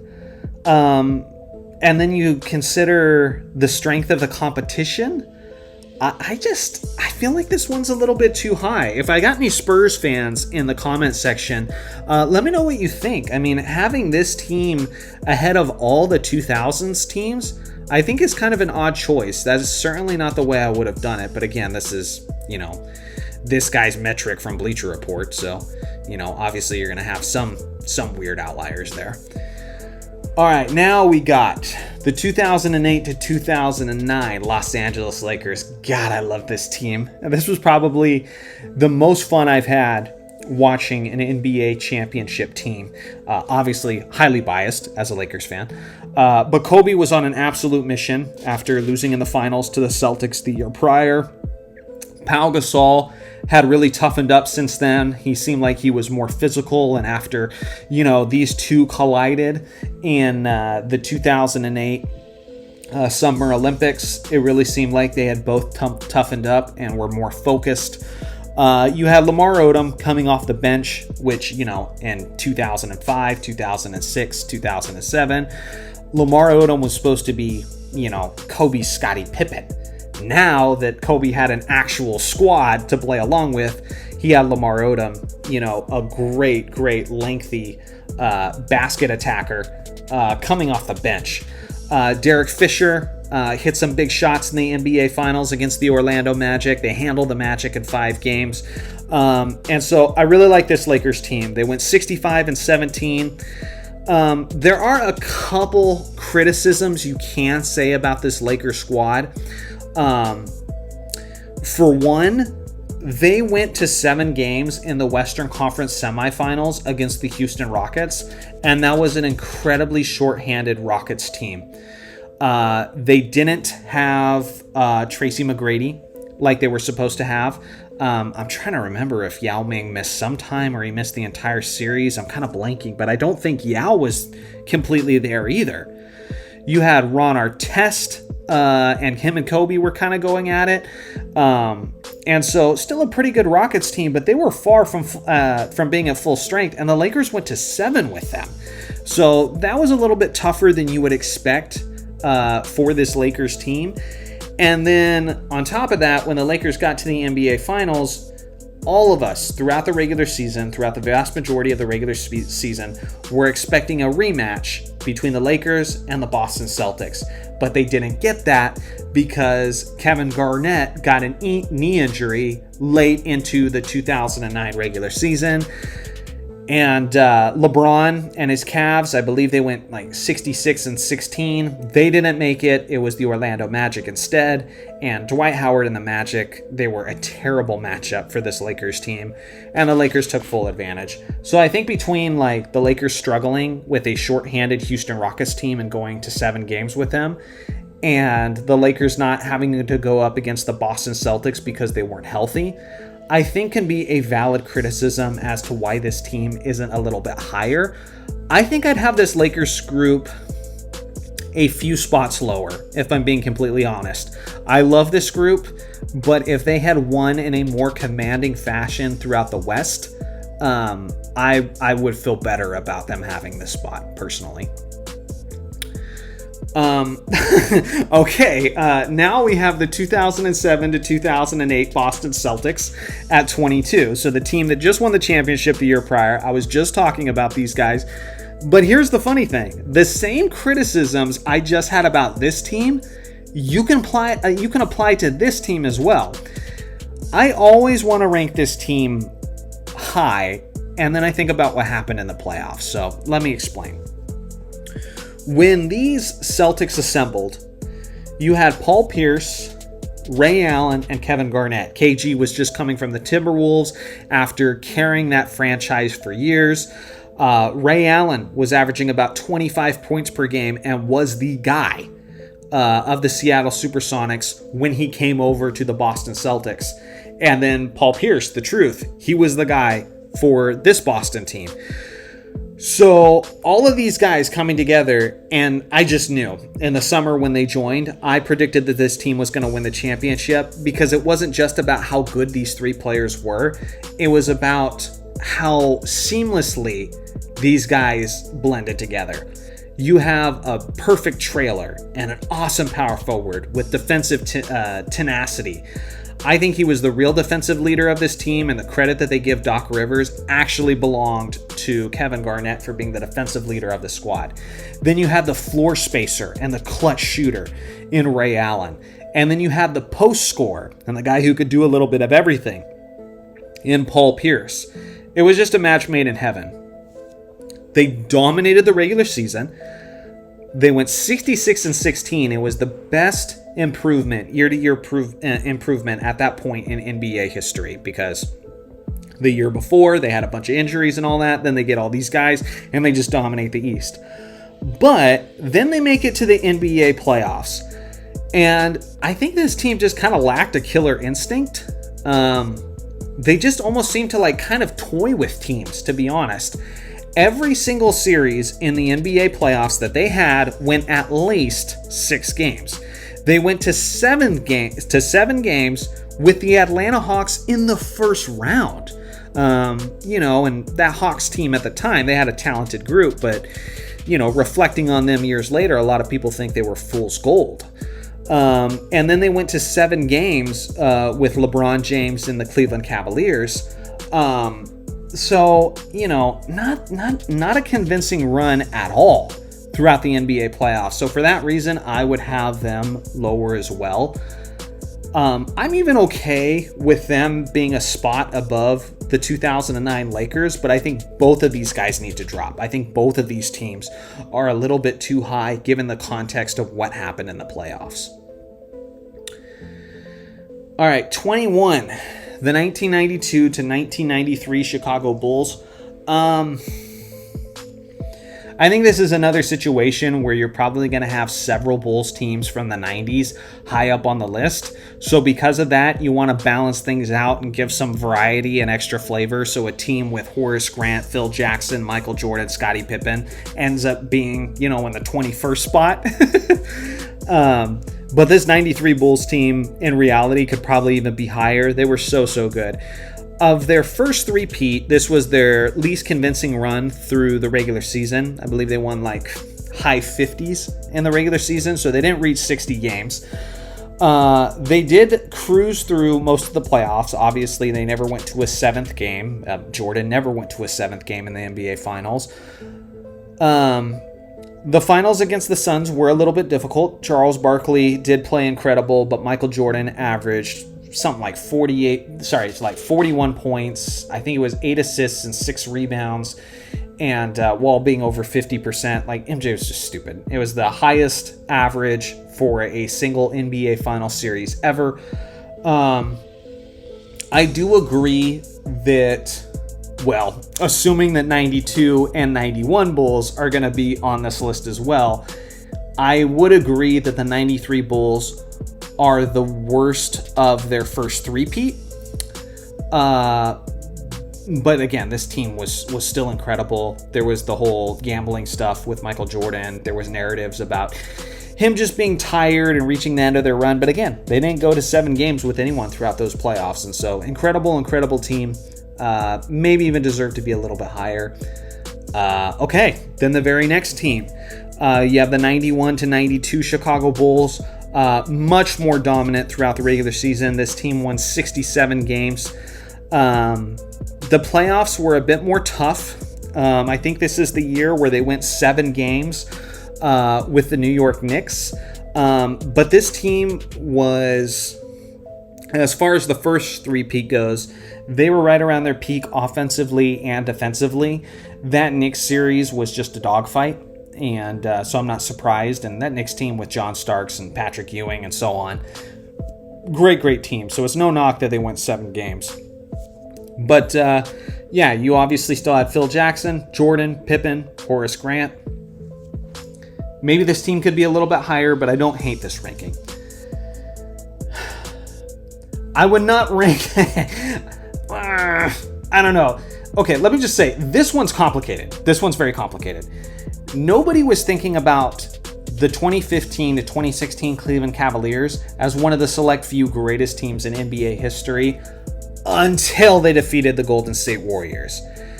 You know, the 73-9 Golden State Warriors. Obviously, you had Kevin Love, you had Kyrie Irving, you had LeBron James, and to their credit, LeBron and Kyrie were insane in those NBA finals. The Eastern Conference at the time was not very strong, so they had, I believe, a pretty easy cruise to the NBA Finals. But as far as competition in the finals, it doesn't get any tougher than a 73-9 Warriors team with a unanimous MVP winner and a pretty deep squad. And so they got that done. And I don't know. It's so tough. I don't know. I feel like maybe they're a little bit high, but again, how much do you give them credit for? Like, how many spots do you earn just off of beating the Warriors? You know, they had lightning in a bottle. They took advantage of the situation, and LeBron and Kyrie played out of their mind. And so, you know, I don't know. I can't knock it. I guess I'm fine with it. Top 20. Number 18, the 2017 to 2018 Golden State Warriors. All right, so this was the end of their run, their championship run with Kevin Durant. Obviously, they just won 2 titles with KD. But this team, yeah, this is an interesting one. Less convincing than 2017, that's for sure. They went to 7 games with the Houston Rockets. So that was an incredibly tough series and the controversial series as well. But yeah, anytime you get this group together, I think what they just lacked was the killer instinct that the Chicago Bulls had. They didn't quite, have that. And so I think they toyed with a lot of teams when they could have put them out of their misery. And so because of that, a lot of the playoff matchups went a little bit longer, like with Chris Paul and James Harden. I think this team was so much better than that Rockets team, but they just weren't known for putting teams away. And, but still, great squad. Anytime you have these 3 together, they got to be high up this list. But to me, this team was just less angry, less hungry, less motivated than their 2017 squad. That's for sure. Okay, 17, the 2012 to 2013 Miami Heat. It's funny. I thought maybe like 2012 Miami Heat, maybe they were too high. 2016 Cavaliers, maybe they were too high. But this LeBron James led team, this is too low. This is far too low. Yeah, I'm kind of shocked actually, because Bleacher Report, unlike ESPN, Bleacher Report is made up of mostly young people. They run their app, they run their social media sites, their website like it's aimed at young people. So I think they hire young people, which is why when we were looking at the 100 greatest players of all time list, they tended to rank younger players and current players much, much higher than a lot of us old heads would. With that being said, that doesn't line up with this team. That is shocking. I would say top 15 at minimum. But 17 for the 2012 to 2013 Miami Heat? Let me talk about him. LeBron James had one of the most incredible and impressive individual seasons that we have ever seen in the history of the NBA, full stop. He averaged about 27 points per game, something like 8 rebounds, 7 assists. He was shooting 55% from the field as a small forward. He probably played some power forward in this lineup as well, but as a forward, 6'9" forward at LeBron's position, shooting 55 to 56% on the season and hitting over 40% from three-point range. LeBron James. Throughout the early years of his career, that was the thing they critiqued him for, was his lack of being a perimeter shooter. Skip Bayless used to go on and on about that all the time. And so LeBron was a monster. Dwayne Wade was still good. Chris Bosh was still effective. Then you had Ray Allen on the perimeter spreading the floor. When they signed Ray Allen, that truly felt unfair. When these three guys got together, that was crazy, and I was like, how is this even fair? But when they added Ray Allen, oh my goodness, just give them the championship. And then in the regular season, they went on to win 27 straight regular season games. To this day, that is the second longest streak in NBA history, trailing only the 1972 Lakers, who won 33 straight. So when you factor all of that in, and how they beat the 2013 San Antonio Spurs, which was also an all-time great team, I am genuinely stunned that they're only 17. I would have this team top 15 at minimum and probably higher, a lot higher than that. So yeah, that one's surprising. This team deserves to be higher. Wow. Okay, this list is getting weird. I could already hear angry people in the comments section. The 2014 San Antonio Spurs. Some people call this team the greatest team in NBA history. It's not a ton, but some people do. This team beat this Big Three Miami Heat team 1 year later. This team is known for having some of the greatest ball movement in NBA history. Obviously, they still had a veteran, Tim Duncan, Tony Parker. Now Kawhi Leonard was a defensive player of the year type of guy. Just incredibly talented squad, but the ball movement of this team was the greatest we've seen in modern history, without question. Greg Popovich leading the way. It was a beauty to watch. It's not hard to find it. Just look up 2014 Spurs on YouTube. 2014 Spurs ball movement. You put that in the search engine, you're going to find beautiful basketball. Some of the most beautiful basketball you've ever seen. This was a well-oiled machine at the very end of their dynastic championship runs. And I don't get it. I don't get it. This team should be higher. This team should definitely be higher. All right. 1997 to 1998 Chicago Bulls. Okay, listen to me, Bulls fans. Listen to me. Michael Jordan fans in the chat. You can't have it both ways. You can't have it both ways, because I know you guys get in debates with LeBron James fans about who had more support, who had more overall talent. Are we going to have the 97 to 98 Bulls at 15? Or are we going to say Jordan was carrying the team? You got to have one or the other. Like, to me, this 15 for this specific group, oh, it jumped on me. I got to scroll back. I'll talk about it as I scroll, though. So for the 1998, my wife did it again. Anyway, very, very professional video I got going here. The 1998 Bulls. That's too high for that specific season, and here's why. Scottie Pippen was not himself. He has definitely declined significantly. He was having back problems. He had off-season surgery on company time.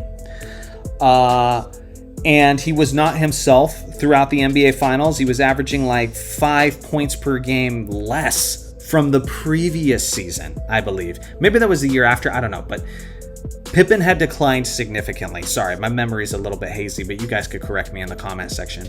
Then Dennis Rodman. I know Pippen declined. And then there's Dennis Rodman.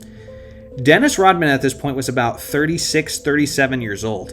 He didn't even start the majority of the games in the NBA playoffs because I wouldn't say he was washed. That's too harsh.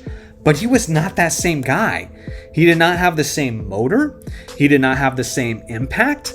Michael Jordan had to absolutely carry this old, injury-laden team in the NBA Finals. Michael Jordan, in their Game 6 championship, scored 45 of the Bulls. I think it was 80. I think the final score was 87 to 86. Michael Jordan scored 45 of those points on something like 35 shots. He had to will that team to victory because they just didn't have it left in the tank.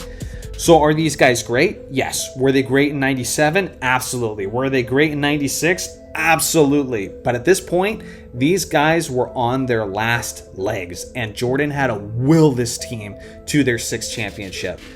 So because of that context, I think this is too high from a team perspective, but from a Jordan perspective, he's still the man. It's awesome. But the rest of the team around him, their time was running out. They still had barely enough to get it done. But yeah, when you know exactly how this all played out, to me, this just seems ridiculous, especially over some of the teams we've had just fairly recently. Like 2014 Spurs have to be over the old, injury-laden, not even starting, Chicago Bulls. 27 straight Miami Heat who defeated the San Antonio Spurs. I'd have them over the 98 Bulls. Yeah, 98, this is too high. I expect to see 97 and 96 on this list, but 98 that's too high for 98. I wouldn't even have them top 20, to be honest. Number 14, great team. No problem with them being this high on the list. Some people would think they need to be even higher. This is the 1966 to 1967 Philadelphia 76ers. Wilt Chamberlain there getting drenched in champagne. He had learned to play as a team player. Basically, this is a point where he started to look more like Bill Russell, just as a better scorer. Stupid efficient from the field. Among the league leaders in assists per game as a 7'1" center with a 7'8" wingspan. Some would say Nikola Jokic before Nikola Jokic, but that's another conversation. Hal Greer was on this team, NBA Hall of Famer. Just a great squad. You can look into this team. Absolutely fantastic. Beautiful basketball. You could even say they were the 2014 Spurs of the 1960s. Just excellent. And so them being this high, no problems whatsoever. Maybe even a little bit higher, but no problems with that. I think on my list, they'd be right around here. Number 13. The 1984 to 1985 Los Angeles Lakers. Some people think this is the best Lakers team of the Showtime era. I'm partial to 87, but I get why people would say 85. Magic Johnson, James Worthy, Kareem Abdul-Jabbar, albeit later in his career, but he did really show up in these NBA Finals. Byron Scott. Now you got Bob McAdoo coming off the bench for this team. And McAdoo in the mid-1970s was challenging Kareem Abdul-Jabbar for the title of best player in the NBA. I believe he was the MVP in 1975 and then was runner-up to Kareem a couple times as well. At his peak, McAdoo was averaging like 35 points per game. Now he was a sixth man. Now he was having an impact off the bench, but man, did he have an impact. And so this team was incredible. They dominated throughout the postseason. Just just peak Showtime. I mean, the dominance continued well into the playoffs too. The Lakers went 11-2 through the first 3 rounds, and then obviously they met up with the Boston Celtics, but 11-2 throughout that West. And so, incredible team. 1985, no problems with that. Ooh, okay. The 1982 to 1983 Philadelphia 76ers. Some Philly fans are in the chat, and they're gonna be pissed about this one. I'm not pissed, but I'm annoyed. This is way too low. This team is top 10 for sure. You could argue top 5. Some people would say they're the greatest. This team lost one game in the NBA playoffs. And this guy was so confident about it that he predicted it. He said 4-4-4. Moses Malone was predicting that they would sweep every series in the NBA playoffs. He was barely wrong. They lost one game. These guys swept Magic Johnson and Kareem Abdul-Jabbar in the NBA Finals because you had Dr. J, who was still an incredible player. They acquired Moses Malone in the prior offseason after he just won an MVP with the Houston Rockets. Then he goes on to win an MVP with the Philadelphia 76ers. He won back-to-back MVPs on 2 separate teams. And this Philadelphia 76ers team made it to the NBA Finals in 1982 without Moses Malone. And so, in a way, this was like the 2016 and then 2017 Golden State Warriors, how they acquired Kevin Durant after going to the NBA Finals. This is what was like the 80s version of that. Because this team was already a championship contender and then just added the MVP of the league. If you look at their roster, they had Maurice Cheeks, one of the all-time great two-way point guards, great facilitator, could get buckets, and was one of the best pickpockets of his era. Then they had Andrew Toney, another great shooting guard who could get buckets. Then they had Julius Erving at small forward. Then they had Moses Malone at center, who is possibly the most underrated center of all time, certainly the greatest offensive rebounder in NBA history, at least since they started recording those stats. And then on top of that, off the bench, they had Bobby Jones, the Secretary of Defense is what they called him, Bobby Jones. One of the greatest defensive players of all time. I think he made something like 8 all defense teams. He was getting chased down blocks left and right way before LeBron James popularized it. And so, yeah, this team was incredible. They won, I can't even remember, like 65 regular season games or something like that, and then they just dominated the playoffs. So to have them at 12, like, what the hell else do you want? Like, seriously, you look at the lineup of the strength of the roster. They swept the Showtime Lakers. They dominated the regular season. Like, genuinely, what else did you want? They could have gone completely undefeated, and then they'd be number 1 without question. But to have a 1-loss playoff team that's that stacked with this strength of competition at 12, insulting. Just stupid. Your metric is broken. All right, moving on. 1988 to 1989 Detroit Pistons.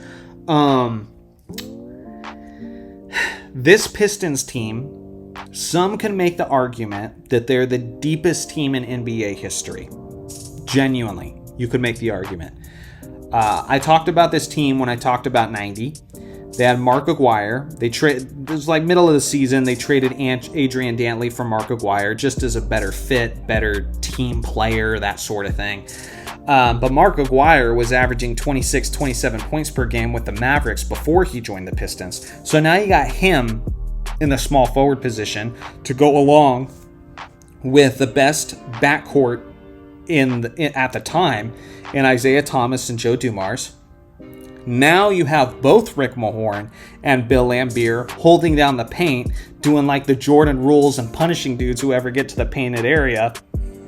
Then you have Defensive Player of the Year candidate Dennis Rodman coming off the bench, Vinny the Microwave Johnson also coming off the bench and being the ultimate spark plug and getting buckets the minutes he subbed in.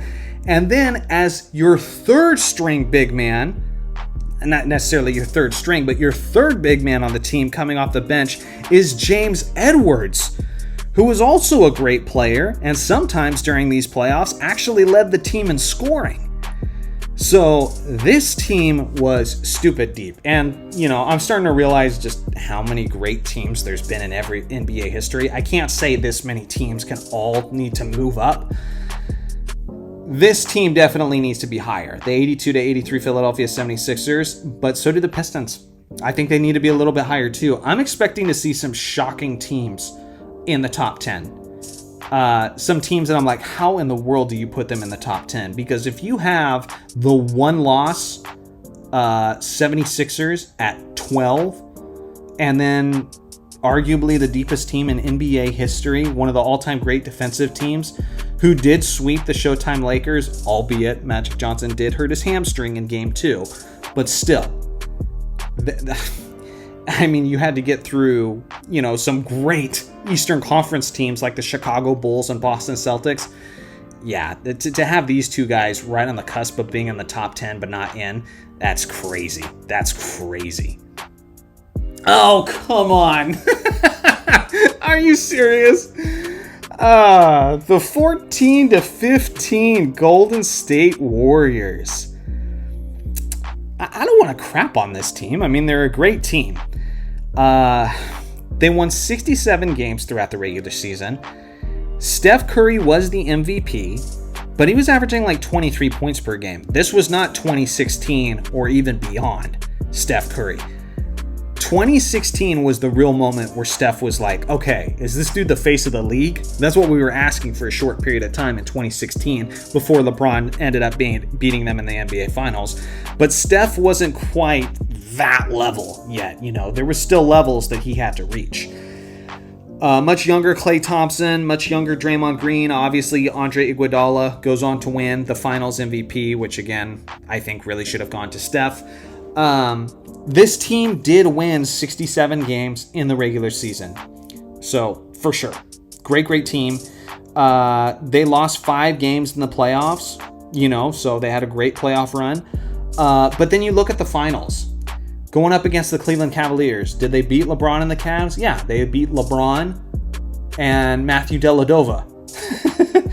But guess who was out? Kyrie Irving and Kevin Love were out with injury. So even that, I'm not going to say an asterisk, but you have to acknowledge the fact that the Cavs were nowhere near full strength. I'm not going to say this team was a fluke. This championship season was a fluke, because some people have said that, and I think that's ridiculous. You can only beat the guys in front of you.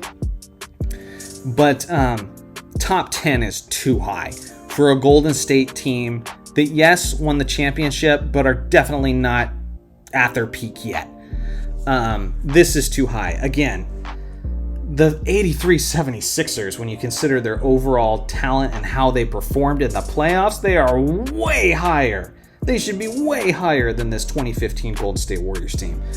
So yeah, this is silly. I knew when I saw this team and this team at 11 and 12 that something weird was going to happen in the top 10, and we saw it immediately with these Warriors. They're too high. Great team. I can hear you on top 25, not top 10. That's silly. Number 9, 1996 to 1997 Chicago Bulls. No problems with that. I'm not going to say they should be higher because we got a lot of great teams left that I'm thinking of off the top of my head. So this competition at this point gets incredibly stiff. But this 96 to 97 Bulls team was awesome. The 98 Bulls, which I also thought, I thought they were too high, but they were older. They were starting to show their age and have injuries in 98. 96 to 97, they were still awesome. This team won 69 games. They went 69-13, and I remember people were asking whether or not they were going to win 70 plus games in back-to-back seasons. That's how dominant they were. And they go on to the NBA Finals, and they defeat a 64-18 Utah Jazz team, an incredibly great Utah Jazz team. They only lost 4 games overall in the NBA playoffs. Obviously, you got Jordan, Pippen, Rodman, you got Ron Harper, running the point, Phil Jackson and his great coaching. This is the drive for 5. They know what they're doing. They're experienced. They have the toughness. They have the will. Yeah. This team is definitely well suited to be in the top 10. Some could even argue a little bit higher, but I just know how stiff this competition is about to get. But yeah, 69 win Bulls teams. I would say for sure they'd be even higher if the 95 to 96 Bulls team didn't exist. But because they do exist, I feel like, you got to spread the teams out a little bit on this list. Oh, no. No. What? I'm sorry. Like I said, I don't know this list. I didn't see it ahead of time. This is... Chat, it's not just because I'm a Lakers fan, right? Like, you guys are seeing this and you also think this is ridiculous, right? Right? All right, let me get into it. The 2000 to 2001 Los Angeles Lakers. Now, what I will say, they won like 55 or 56 games in the regular season, and it was not their most convincing regular season run, because although they won mid-50s in this season, they won 67 in the year prior when they had Glenn Rice. Now, they don't have Glenn Rice as a third option. They acquired Horace Grant, who they thought would be their third option. But even as time developed, that really didn't pan out. They never really established like a strong third option. It was just Kobe and Shaq were just 1A, 1B, and were just dominating the league. So basically what happens with this team is they don't have the most convincing regular season, but they win their last 8 games of the regular season heading into the playoffs. So they hit the switch and they got hot at just the right time. Then in the playoffs, they proceed to absolutely destroy incredible Western Conference competition. They face the Sacramento Kings with Chris Webber and Jason Williams. They sweep them in 4 games. This was the rivaled Kings. They sweep them. In the Western Conference Finals, and they swept everybody up until this point, in the Western Conference Finals, they're going up against the San Antonio Spurs with Tim Duncan, David Robinson, all those guys. You know all about the Spurs. That Spurs team had won 61 games. Not only did the Lakers beat them and sweep them, they utterly destroy them, winning by an average margin of victory of like 22 points over the course of the 4-game sweep.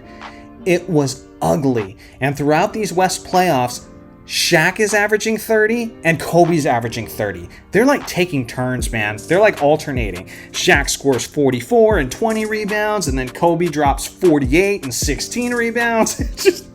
It was ridiculous. It looked unfair.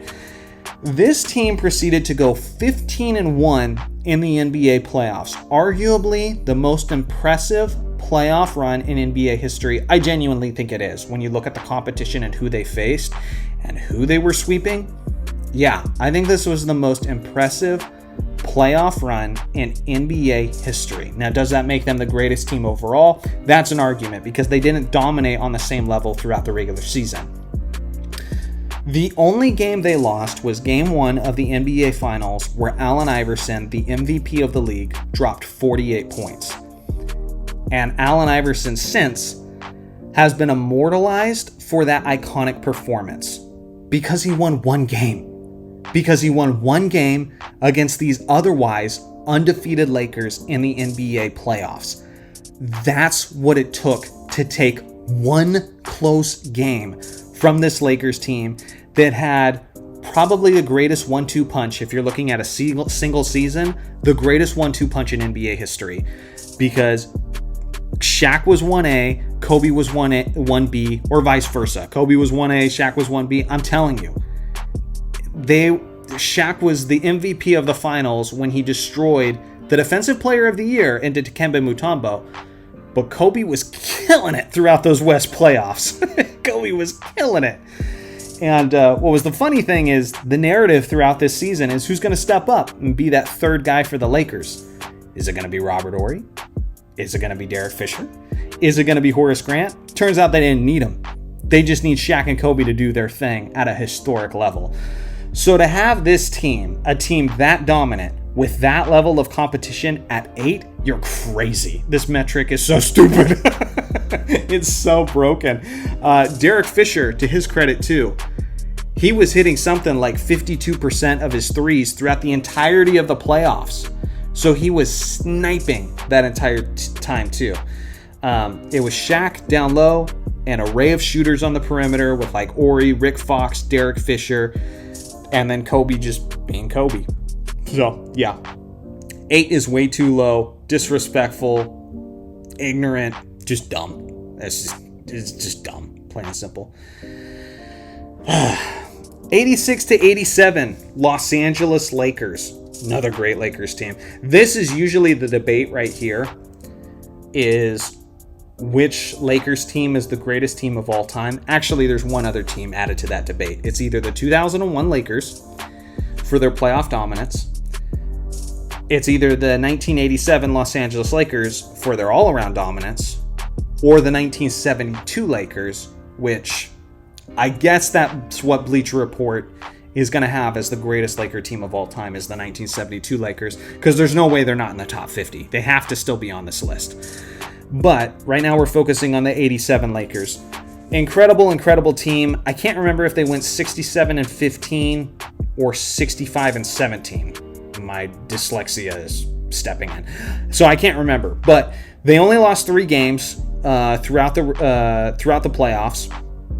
And Magic Johnson this season, I think, was at his absolute peak.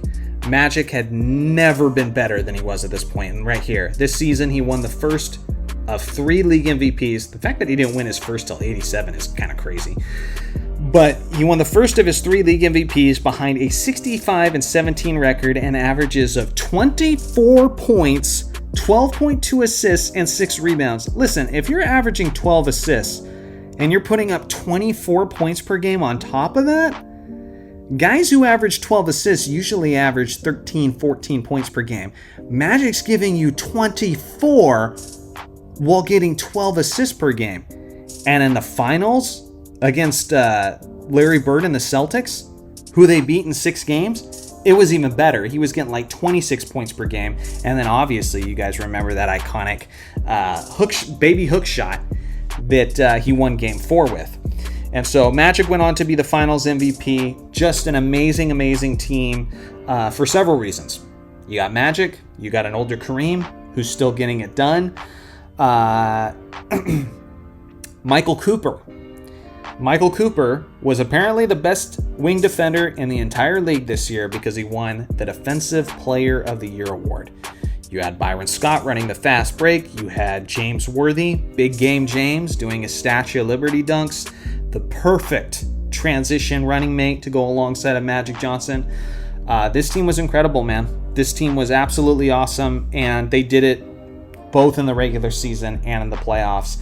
I do think this is the greatest Showtime Lakers team, like I said earlier. Some people think it's the 85 Lakers. Give me the 87 Lakers, but you can't go wrong either way. Some people are going to think this is too low at 7, but I mean, it's getting competitive, man. To be honest, I think the GOAT team debate is actually way more competitive and way more interesting, just way stiffer competition than the GOAT debate for players. The GOAT team debate, there's so many different ways you can look at it, so many different angles, and a lot of different teams. Like, if this team was at number 1, I wouldn't be surprised. But they're 7. If this team was up number 1, I wouldn't be surprised. But they're 8. If this team was at number 1, I wouldn't be surprised. But they're 12th, you know? Like, but this is stupid. Anyway, moving on. Number 6. Ooh, interesting. The 1990 to 1991 Chicago Bulls. Yeah, I mean, this Bulls team, they won 60-plus games. They swept Isaiah Thomas, Joe Dumars, and the bad boy Detroit Pistons in the NBA playoffs. And everybody wants to say that was an old Pistons team. The Pistons team that had just eliminated the Bulls 3 straight seasons in a row. It was no longer their time, it was the Bulls' time, yada, yada, yada. Listen, if you want to make that point, that's fine, but don't say they were old. Because if you go look at that Pistons team with Isaiah Thomas, Bill Laimbeer, Joe Dumars, Dennis Rodman, all those guys, most of the team were either in their late 20s or their early 30s, which is typically considered the prime of an NBA player's career, especially for those in their late 20s. This team was not super old, and the Bulls were just so much better and swept them. This Chicago team only lost 2 games in the NBA playoffs overall. The other team that they lost a game to was Game 1 of the NBA Finals against Magic Johnson and the Lakers. But other than that, well, actually, I don't even know who they lost the first game to, because they didn't lose to the Pistons. They lost to the Lakers. That's a good trivia question, chat. Who did they lose their first game to in the playoffs? I don't remember. But they lost 2 games, and one of them was to the Lakers. You could argue that this is the most hungry that Michael Jordan and the Bulls had ever been, because up to this point, they had never won an NBA championship. And after losing 3 straight years to the Pistons, Michael Jordan was in the gym, working out, building muscle, preparing for that beating that he was about to take. Defensively, they were hounds. Offensively, they were beautifully cohesive. And Game 2 of this NBA Finals series, where Michael Jordan does the right to left hand iconic shot where he made 13 straight shots without a miss. Talk about being hot. Yeah, this team was incredible. And I think this is a good spot. I do. I genuinely think this is a good spot, number 6. You could argue that they could be higher, but this is probably around where I'd have them if I did the list myself. Number 5. Celtics fans, you mad? The 1985 to 1986 Boston Celtics. But do you guys see what I'm saying? Look how stiff this competition is. Look how many teams we've had that I've literally been like, this could be a top 2 team. This could be a top 3 team. Now we have number 5, the 1985 to 1986 Boston Celtics.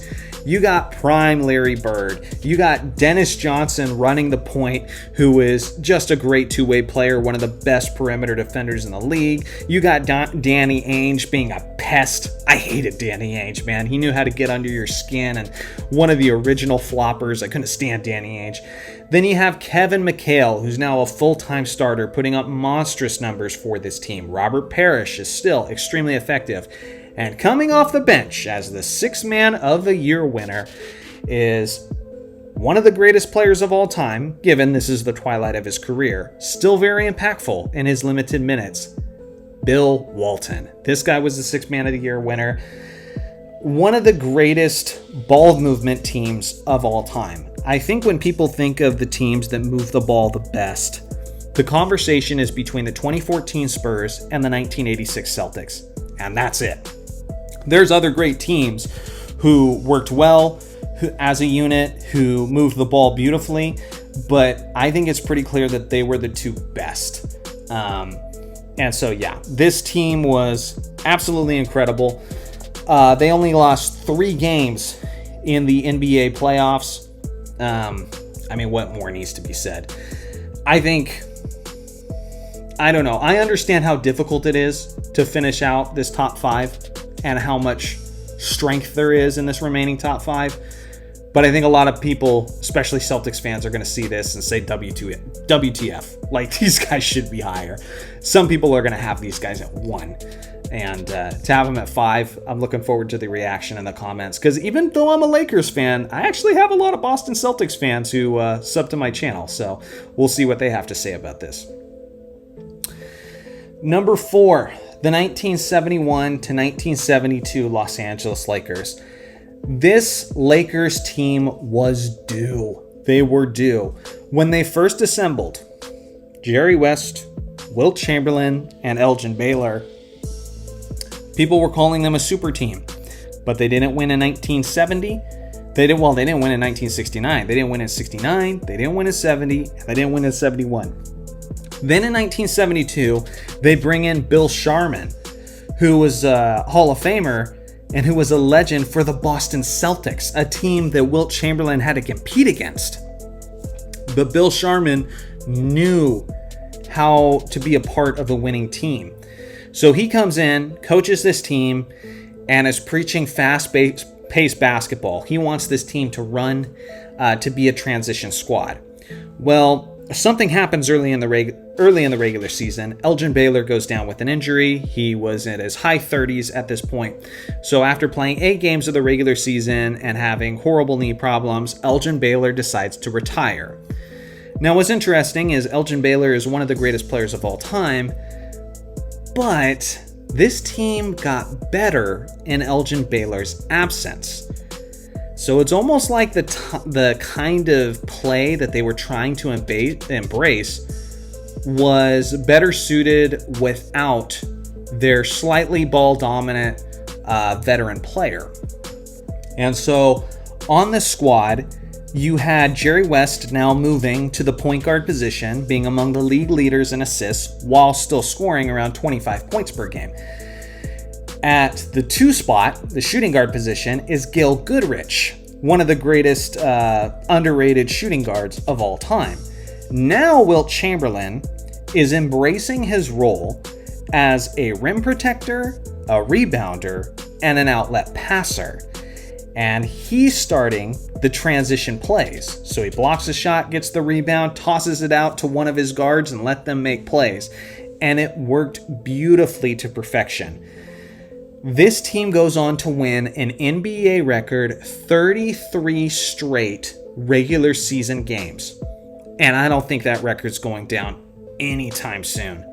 33 straight in the regular season. And again, that was after Elgin Baylor called it a career and wasn't on the team anymore. Then they go on to finish their season with a 69-13 record, which at the time was the greatest regular season record in NBA history. They only lose 3 games in the NBA playoffs. And one guy I forgot to mention who was absolutely fantastic in transition with this team was Jim McMillan. You got to mention him as well. And so, just an incredible squad. Do I agree that they're the greatest Laker team of all time? That is so tough. The way Shaq and Kobe dominated the 2001 playoffs was the way this team dominated the regular season. So it's like, you know, which do you prefer?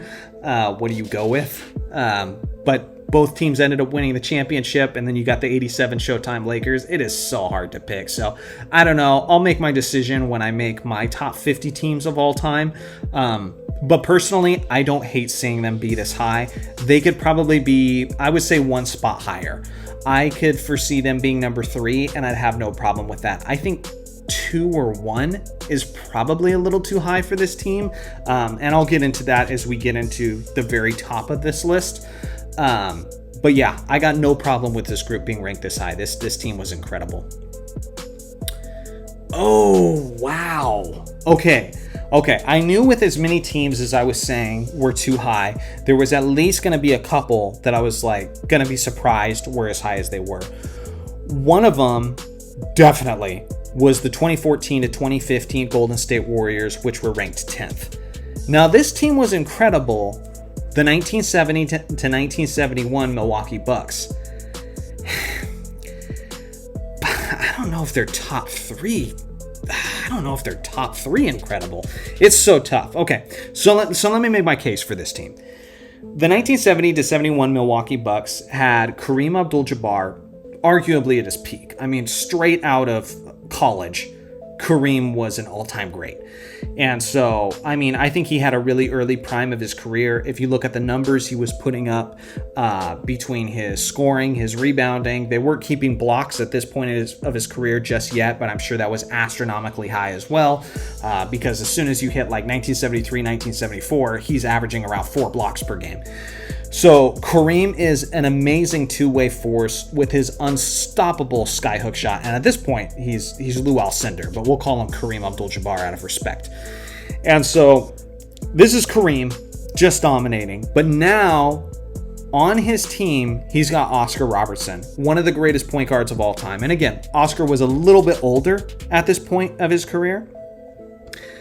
Throughout the regular season, this team was ranked first in offense, first in offensive rating, and first in defensive rating.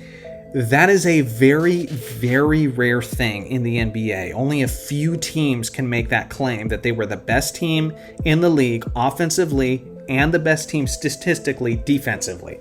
And so very, very special group with two top 15 players of all time. Then you also had Bobby Dandridge on the squad. John McLaughlin was a good player as well. They only lost 2 games in the NBA playoffs. So obviously there was the regular season dominance as they won in the high 60s. Then they lost 2 games in the playoffs. You got a couple top 15 players. I mean, I get it. I think I'd have this team in the 5 or 6 range, personally. Just because I think there was teams with more depth. Let me put it that way. I feel like if you put all of these teams in a playoff bracket, I think there's certain matchups that would be difficult for this group that some of these other teams on the list wouldn't be exploited as easily. And again, we're splitting hairs. I mean, we're down to the top 3 here, according to Bleacher Report. So we have to split hairs a little bit. Incredible team, but for me, I would say 5 or 6. I don't know. Let me know what you guys think. But this is among the GOAT teams. It always has been. NBA historians know the 71 Milwaukee Bucks were the real deal. And when they beat the Los Angeles Lakers with Wilt Chamberlain and Jerry West and Elgin Baylor, a lot of people saw that series in 1971 as the determining factor for who was going to win the championship. And to their credit, the Bucks handled them well. Number 2. Okay. I was really interested to see what was going to happen here. The 1995 to 1996 Chicago Bulls. 72-10 record, the greatest regular season record in NBA history for a team that won the championship. Obviously, you had the 73-9 Warriors, but as they said back in 1996, it don't mean a thing if you don't have the ring. And this team has the ring. Now, you had Michael Jordan in 96, back in NBA swing, completely dominant. You have Scottie Pippen, still lethal. You have Dennis Rodman, who's, arguably at his peak as a rebounder here. Defensively, Jordan, first team all defense. Pippen, first team all defense. Rodman, first team all defense. The 3 of the top 5 guys for first team all defense that season were on the same team. Then you have the greatest coach in NBA history as well. On top of that, you got an array of shooters. You got Steve Kerr. You got Tony Kukoc, who's a 6'10 small forward. Talk about a talented player. Ron Harper is a 6'6 starting point guard for this team, and although he was not first team all defense, he's a great defensive player as well. This team, throughout the regular season, first in offense, first in defense, as far as offensive and defensive rating. This team was nuts, man.